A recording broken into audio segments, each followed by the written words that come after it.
I really think people need to understand there. This is a space that is evolving very fast and very quickly, and regulations globally, and no matter what country you're from or where you're at, there is no solid rule book here. There are rules you can follow, and make sure to happen. But absolutely, the due diligence that you're describing is something that I think gets missed in a lot of protocols. And there's times where funds are trying to deploy capital and are unable to do so because they did not take that due diligence from the get-go. And so, as you're trying to enter or exit positions, it becomes very difficult as suddenly you're no longer compliant.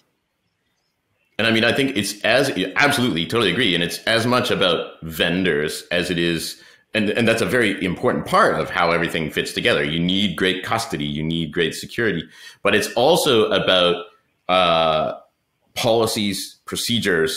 So we've also brought in a very senior security consultant to be looking through all the policies and procedures to make sure that, that we're absolutely rock solid with regards to how we're deploying funds, where we're deploying funds, the diligence around that, as well as the actual operational elements of when you're sending money, how is it sent?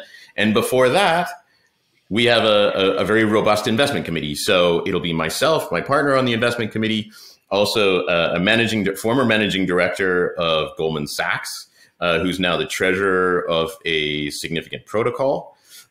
We've got the managing partner of Ewing Morris, a PM from Ewing Morris, and crucially, the chief compliance officer of Ewing Morris is actually going to sit on the investment committee at my request.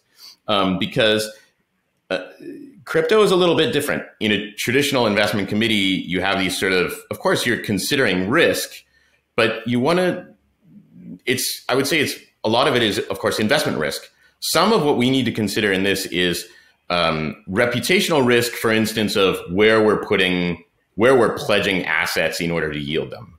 Or what kind of research have we done around the security audit of that protocol that we're going to be investing in? And so I think there's this whole other world and different way of thinking about things that we want to make sure that, yes, we're actively investing in a very volatile asset, but that we're doing as much as we can, policies, procedures, structure, in order to create a rock solid way of investing in that for sophisticated investors.